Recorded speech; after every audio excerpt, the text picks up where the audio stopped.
Hi, this is Jaap Meijer from Holland. In advance I apologize for my English speaking, but I think it will be more helpful than speaking Dutch. I want to explain something in this tutorial about black-white converting in Lightroom 3.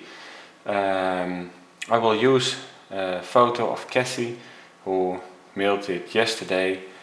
She thought it's too dark and she asked if I could do anything with it. This is the result, and let's see together how to come to this result with Lightroom.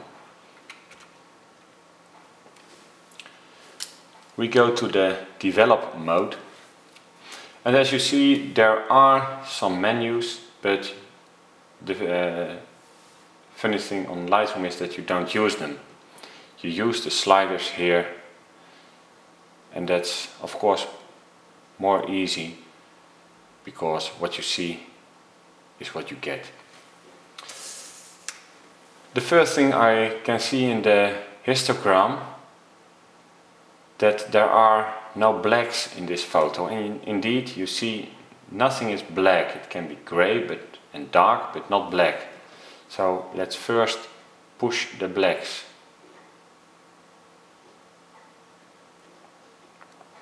Now you see we have from black to completely white. It will be these areas. The ones you see in red now and the ones you see in blue now are completely black. When I push the blacks more and more will be completely black. Switch it back. Turn off the warnings. It's still a bit grey and dull, and I want to make it more vivid.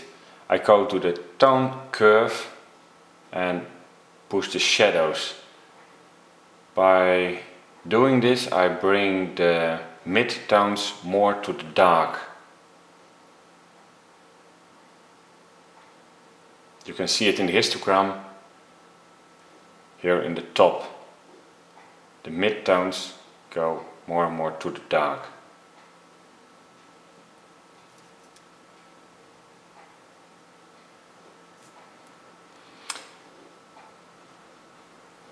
I make the color a bit more warm.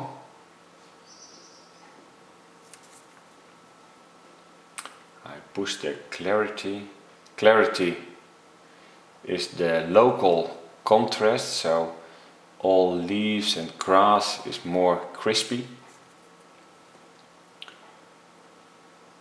The vibrance I push a little bit. And now it's a good color photo, but I said we want to see how we can get a good black and white. So I press the V for switching to black and white. And the good thing in Lightroom is that you can still go through the color mix. Most of the picture was orange, so I can make the orange colors lighter or darker. I think the mix is okay here. I go to the vignetting.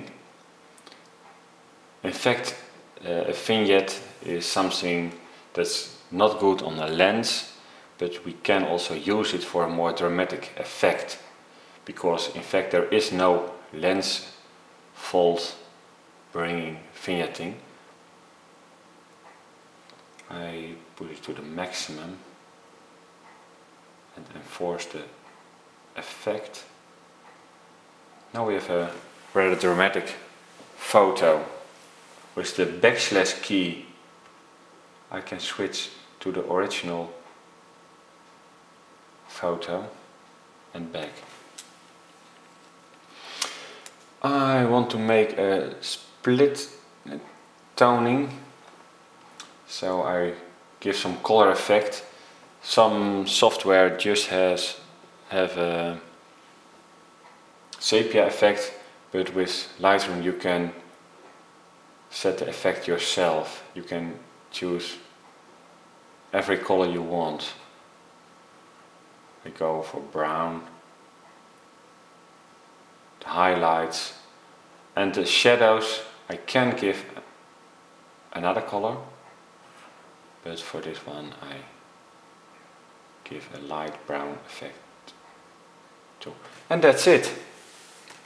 In the left you can see all the steps we made with exactly all values. I can go back and restart there again. I can also say I make a snapshot of it.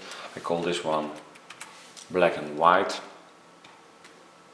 But I can also make, here we have still the color edition, and I can make a snapshot here.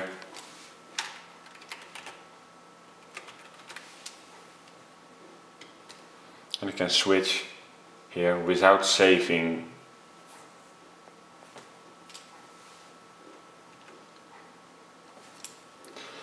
I export this photo with a preset. I created some presets. This is the one for the 365 project.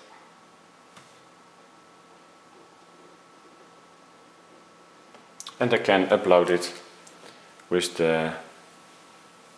on the 365 project.